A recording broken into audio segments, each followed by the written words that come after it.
the one main difficulty is the lack of context. Because in China, in modern cities, everybody is trying to create a new town when there's nothing existing. Everything is starting from scratch. And that I find a very difficult starting point for meaningful architecture of place. So the best we could do is try to understand what it would be like in the future and how the architecture that we are creating could help to shape that future.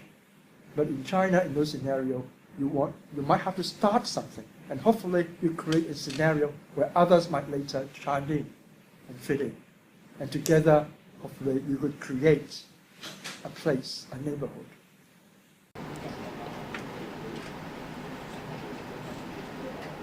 There are always elements from the past that could start, could be the beginning of your architectural idea. And then you transform it into special, spatial, and formal composition, which makes sense functionally. It's a resolution of use and function to become a truly workable and relevant work of architecture for present use. And from that, you derive your identity. So that's how this cultural identity can come about. So if it is just an object that will give you this shape, and that's it, then it will be meaningless. But if that object gives you a hint as to how you could compose a certain spatial program to meet the needs of that program, then it would be useful. And if in the process, that shape gives you a connection between the history of the place, or the culture of the place, and the end product, that would be even better.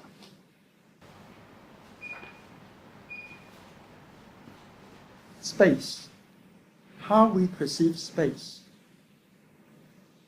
back in the old days in China is very special. Space is used to organize family structures. A family is divided into seniority, first wife, second wife, cousins, the social order, organized by spatial composition of a dwelling. Another use of space is psychological. You line up sequences of courtyards and buildings in order of importance. It prepares your mood so that you have a sense of anticipation and awe as you go, for instance, from the entrance to a palace through the different space courtyards before you really go to meet, the superior.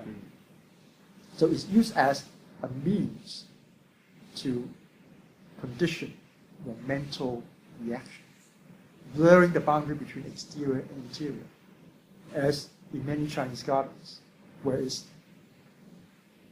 put in many layers, and the layering goes partly into the building.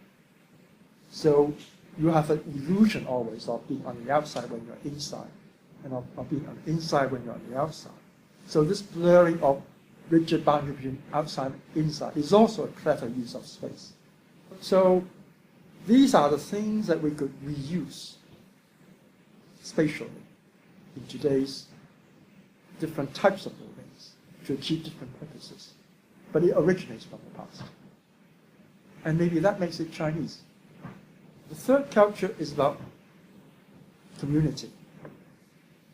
Architecture in the past has always been used to provide a sense of community, like our wall villages, like our trilogy, you may have heard of it, this round building for protection, for introverted living, and for creating a sense of the clan or the village, and everybody of the same surname could live under a protected enclosure.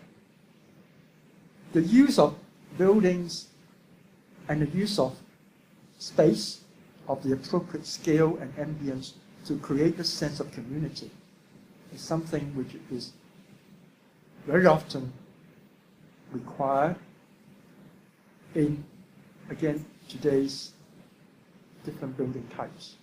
So I think these are lessons from the past that we could learn and apply to contemporary building types and contemporary functions, contemporary needs, and contemporary mentality.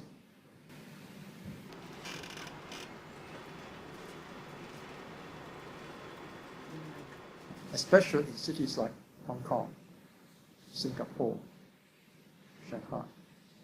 One big culture is that of density. I mean, historically, we are living in the densest environments that human has ever experienced. If it is handled well, if it tempers density with environmental sensitivity, and really taking care of both issues like ventilation and privacy and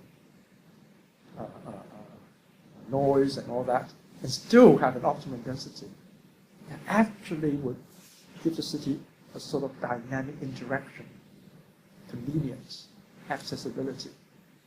But the density also requires architects to think of new solutions to building types. And coupled to this density is this culture of connectivity. Density will not work unless there's an integrated connectivity within the city, i.e. that buildings do not stand alone and there is no distinct demarcation or rigid boundary between the public realm and the private realm. So architecture becomes a tool through which we connect the city both visually and spatially. A city which is conveniently accessed, which also means that you'll be encouraged, hopefully, to rely less on cars, which in turn means it is a green future.